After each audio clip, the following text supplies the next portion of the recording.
The Department of Home Affairs has said that traffic congestion at the Beitbridge Border Post is clearing as holidaymakers make their way back to South Africa. To give us an update on the situation, I'm now joined by Limpopo Transport MEC, Mavhungu Lerule-Ramakhanya. MEC, a pleasure to have you on the program once again. Now, holidaymakers and other travelers are continuing to use the province's roads. Explain to us the operations that you've been carrying out to ensure that you not only curb incidents, but also ensure that you curb the spread of COVID-19. Good evening to you and all the viewers, and let me also confirm that you'll know that now our hectic place in terms of the borders, we as Limpopo have got Beitbridge and also have got Croplus Bridge, which we connect with Botswana. But currently we are having more people coming through Beitbridge. The operations that we are having there is that through the board management, we have brought in all the stakeholders. You will have a lot of stampede in terms of people that are working. You'll know that across the border, there is a 30-day lockdown. So we have got fewer cars, but more trucks coming in, but more people that are working. One, we have to comply with the regulation of the lockdown in terms of us as Limpopo and being in South Africa, where everybody needs their own certificate. Two, we are continuing to work closely with SARS and Customs and our police, because you'll know that everybody that crosses the border needs to declare what they are bringing into the country. We have seen a rise in terms of people trying to bring in machines that when you check, if they do not declare, it means they'll be doing businesses in South Africa without the knowledge of the government. We have seen a lot of influx of individuals that wants to bring in cash into the country without declaring. So all the teams are on standby at the border. We are just doing the normal routine check of what we do at the border. It's just that currently with COVID-19, our partnership with the Department of Health, because we have got Port Health, we want to thank both the Limpopo MEC and the National Minister for beefing up the team. So it means that in terms of checking the compliance on the COVID-19 certificates, we are able to then check and verify if those things are valid. If not, we are able to then refer them for where they can be able to do those tests. But what is also important is that on the team, on the security team, on the SANDF, their job is to mend the border and make sure that the teams that we are saying they need to stay at the border for compliance, indeed, they do that. So that is the operation that we have. It's just that it's a normal routine, but now because of the congestion. You'll remember that before December, especially the Christmas week, we had to open new routes for the trucks and divide where the pedestrian and small cars and buses and trucks will go. So we have got a dedicated lane for the trucks, and that has actually helped us to relieve a lot of cars. And the traffic is a bit slow because on the other side, there's a 30-day lockdown, but we are able to communicate with our counterpart, and we are able to deal with the issues that have to be dealt with. So there are also these growing calls to close the Beitbridge Border Post amid fears of the spread of the virus. I mean, earlier this afternoon, the closed Beitbridge border came at the top, a trending topic on Twitter. Have you noted this? And if so, what has been your response?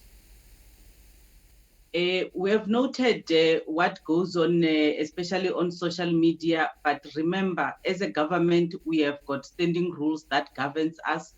We, as Limpopo, we are working together with the national government. As you'll remember that for the past 3 days, I was with the Minister of Home Affairs that actually chairs the border management, and we manage it together. And if we talk Port Health, I'm with the National Minister of Health. So we will then wait for the National Joint Committee to say to us, this is what is supposed to happen. But we operate as a normal country. We have got relations that we do we know that you'll remember when we started the festive season, we were also concerned when we had so many number plates entering into Limpopo, and we're saying, stay where you are, do not come back because you are bringing back COVID. And I think it's the same sentiments now with the second wave and the high rate of death that we are seeing. And you'll remember that in towns like Musina and Makado, the rate was very, very low. And now with the influx of people, we have just spiked in these two towns next to the border. So those remains concerns, and we take note of what is happening. When we do our own planning, we'll try and improve where people are saying they are not satisfied. But equally, as a security cluster, our responsibility is to make sure that those that need to access the country, be it for economic purposes or for their own comfort to be in South Africa, they do that without fear or favor. So we'll continue to enforce the law. When looking at some of the footage coming in, or the photos coming in, or the situation at the Beitbridge Border Post, it gives the impression that the situation continues to simmer. I mean, earlier on Tuesday, we saw people gather in their numbers trying to gain entry into South Africa.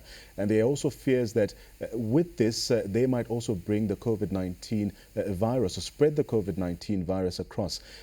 What are the concerns being raised here? And would you say that the operations that are being run, I mean, you took us through some of the interventions that have been put in place. Would you describe these as being effective?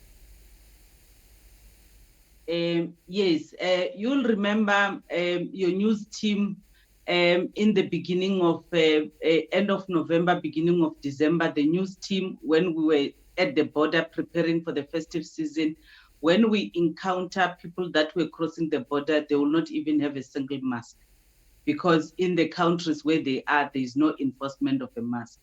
But you would have seen that over the weekend on Sunday, when I was at the border, a lot of people that we were talking to had masks on.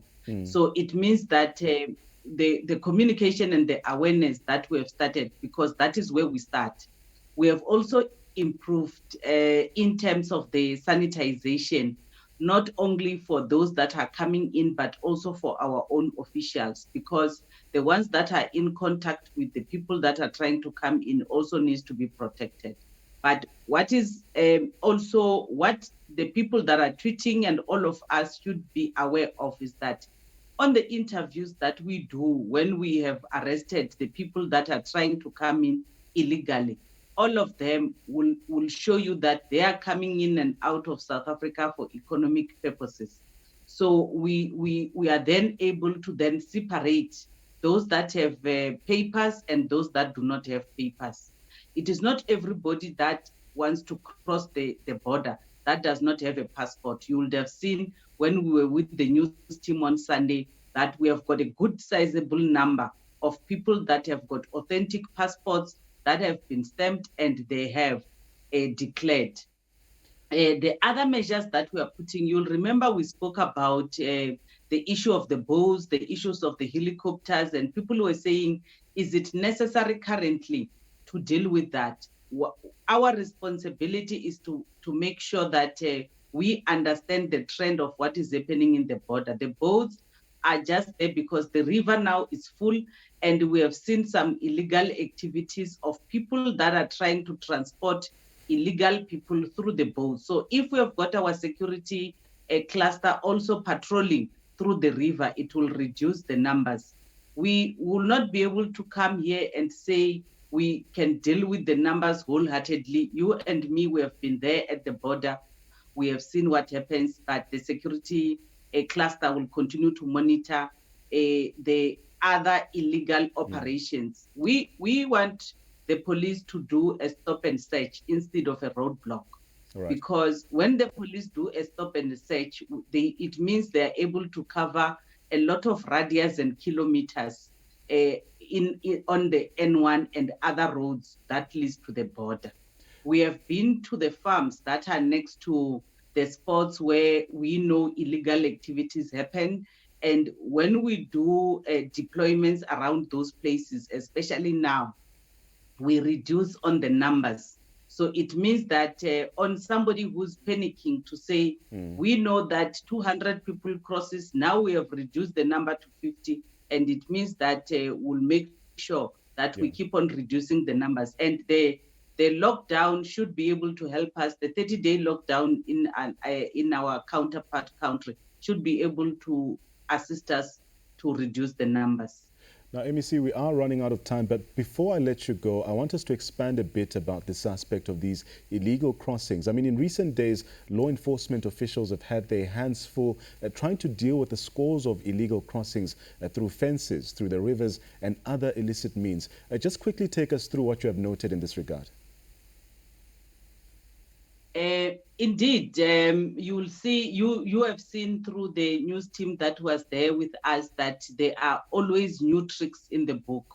But we as a government or as a province, we have got our own way of saying, when you have got them, how do you process them? Remember, they cannot just be taken and be taken back without being processed, without being checked. And we want to also introduce new ways on how do we check, because some of these people might be offenders that have offended and left the country. Now they want to come back thinking that their cases are done.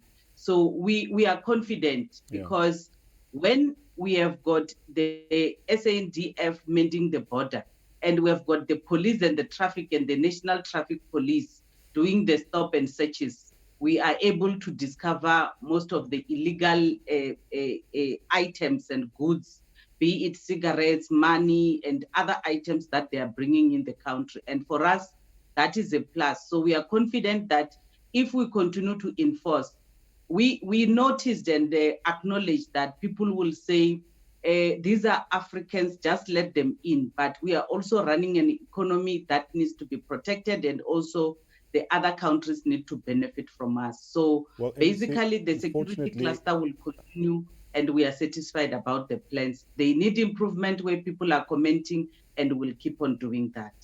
Unfortunately, that's all the time we have for our chat, but we will continue to touch base with you about developments at the Beitbridge Border Post.